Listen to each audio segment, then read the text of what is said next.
Dr. Bruce, welcome to Harris Family Furniture. Thank you. We're really excited to have you here, and I just have a handful of questions for you. Fire away. Okay. How is sleep correlated with diet and fitness? So this is actually a really important question that I think we all need to understand from the standpoint of most people think of diet and fitness as the two things that make for a healthy lifestyle, and a lot of people forget how important sleep is. It's kind of that third leg on the stool to keep the stool really nice and firm. We know that if you don't sleep, it affects every organ system, it affects every disease state, and it affects everything that you're trying to do. My most recent book looks at how, as a matter of fact, sleep affects diet in particular. We now know that if you're sleep deprived, you gain weight, right? Sure. And the more weight you gain, the worse your sleep becomes, and it becomes this very cyclical pattern.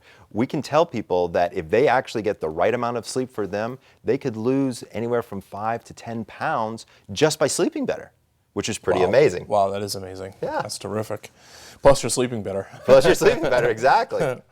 What happens to our bodies when we don't get enough sleep, and then we try and diet and exercise? Okay, so this is important. So what happens here is when your body doesn't get enough sleep, you become what we call sleep deprived, right? And that's different for everybody. So, but there are some kind of general guidelines that we have to think about. So when people get less than about 6 hours of sleep, they're automatically starting to go to that category of sleep deprived. And then a couple of things will happen. Number one is their hormones get imbalanced. They go out of whack. And one of the things that happens is that your appetite creeps up, right? And your metabolism goes down. Okay. Kind of a recipe for weight gain right there. Sure. Now here's the kicker, is what we now know is the more sleep deprived you are, the more your body actually craves cakes, cookies, pies, ice cream, all of those high carb, high fat foods. And the reason is because your hormones are raised, which means your cortisol level is up, and your body doesn't like that. So when it eats these foods, that helps lower that cortisol level. So it all makes sense from a neurochemical standpoint, but the easiest thing to do to avoid the whole thing is to just get a better night's rest. Wow, that makes total sense. What are some good ways to get back on track with good sleep habits? So there are a couple things to think about here as well. Number one, go to bed at the same time every night. Now, it's kind of hard, right? A lot of people will turn to me and they'll say, well, I wake up at the same time every day. Is that important? That's critical.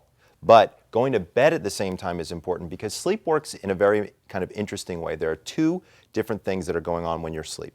One is you have a drive, kind of like hunger. So you get hungry, you get hungry, you get hungry, and when you eat, that hunger dissipates. Well, the same holds true with sleep. You get sleepier and sleepier throughout the day. But there's also this biological clock that's ticking along. So you only get hungry at breakfast, lunch, and dinner, and you only get sleepy at night. But if you don't go to bed at the same time, your clock doesn't know when to make you sleepy. And that's a big problem. So being able to have a consistent bedtime is really important. I'm going to teach you the easy trick to figure out when your bedtime should be. Because most people haven't been told when to go to bed since they were like, what, 10? Right?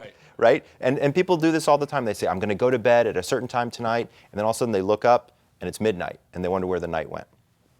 Two easy tricks. Number one, look at your wake-up time and go back 7.5 hours. So if you normally wake up at 6:30, then I want you lights out at around 11, okay? The other thing I want people to do is to use their alarm clock not to wake up, but to tell them when it's time to go to bed. Okay, so set that alarm for your 11 o'clock time. It forces you to walk into that bedroom, look around, and you're like, oh, right, I'm in the bedroom. I got to go to bed now. Go in, then do what you need to do. If you can make lights out within about 20, 25 minutes of that alarm going off, you're going to be in great shape for the next day. Wow, that is incredible advice. Thank you.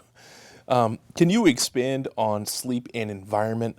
What is the connection between sleep and environment, and what can a person do to help promote a better sleeping environment? Okay, so when I think of a sleep environment, I actually think of 4 out of the 5 senses, right? So when you start to think about what is affecting me when I walk into that room, we want that room to be a place of tranquility, a place of peace and quiet, a place where you can really environmentally get into sleep. So we think about it from 4 different senses. The first one is sight or light. We want the lights to be dim, because one of the things most people don't realize is bright lights actually decrease melatonin production. So melatonin is kind of that key that starts the engine for sleep. You have to have that in order to be able to start sleeping. And with bright lights on, you're never going to be able to have that. So easy trick, change your bedside table lamps to a 40-watt bulb, okay? Or turn the brightness down a little bit on your television, right? Maybe not necessarily have an iPad right here all night long. Sure. Okay? Those are things that are going to have an effect on melatonin and, again, that internal biological clock. The next is sound.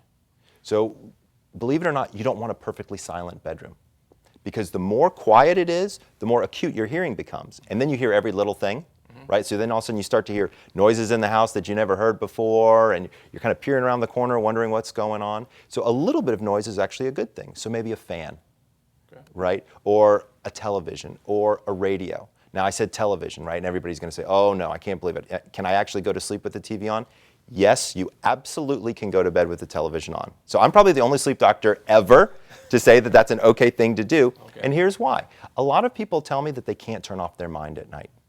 And by having a little bit of background noise and a TV on, that helps them not think before bed. And that's kind of the key here. The best thing to do then is most televisions have a TV timer inside them now. Sure. Just set that timer for 30 minutes, and then you fall asleep, the TV cuts off, and then annoying commercials aren't waking you up in the middle of the night. Okay. Okay. The third area is smell.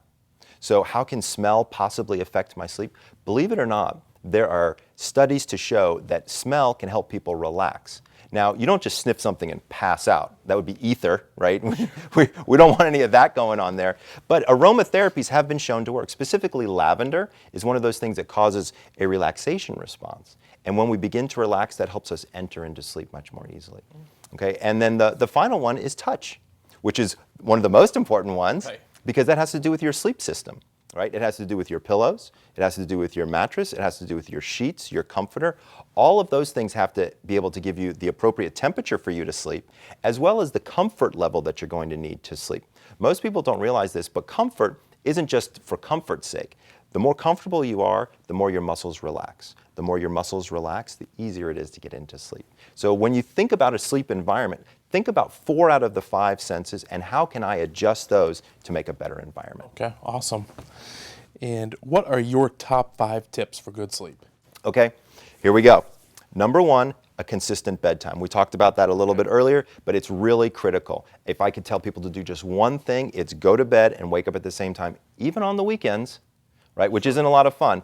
You can play with it about 30 minutes on either side. So if you want to sleep late, about 30 minutes, or you want to go to bed a little bit later, that's okay. But the critical point is that wake up time, really consistent. Okay. Number 2 is stop caffeine by 2 p.m. Now you notice I didn't say stop caffeine. Sure. Okay, because I don't think I'd make it if I didn't have any caffeine every once in a while, okay? Right, everybody likes that kind of morning cup or 2 of coffee. That's perfectly fine. Move to a lesser caffeinated beverage by lunch, and then by 2 o'clock, see if you can go decaf. Most people don't know caffeine has a half-life of between 8 and 10 hours. So if your last cup is at 2, right, you can be able to get in bed at 10 and it'll be out of your system. Okay. All right? Okay. Number 3 is you want to stop drinking alcohol about 3 hours before lights out. Okay. Now, it doesn't mean you can't have a glass of wine or beer or a cocktail with dinner. I don't have any problem with that either. But we want to give your body enough time to digest, because although alcohol does make you feel sleepy, it actually keeps you out of the deep stages of sleep. And there's a really big difference between falling asleep and passing out, right? Sure. And so we want people to avoid the passing out. Again, if you want to have a nice drink with dinner or 2, I don't have a problem with that. Just make sure that it's ahead of the curve enough for when you're going to sleep. Okay. 4th recommendation has to do with exercise. I love it when people exercise every day. It's great for sleep, but you need to be careful and not exercise too close to bedtime. So what I tell people is to avoid exercise about 4 hours before bed. That gives the body enough time to cool down and be able to get to sleep. Okay. All right. My final recommendation is every morning get 5 to 10 minutes of sunlight. Sunlight helps reset that biological clock that we've been talking about and helps keep you in tune with the rest of the world. Wow.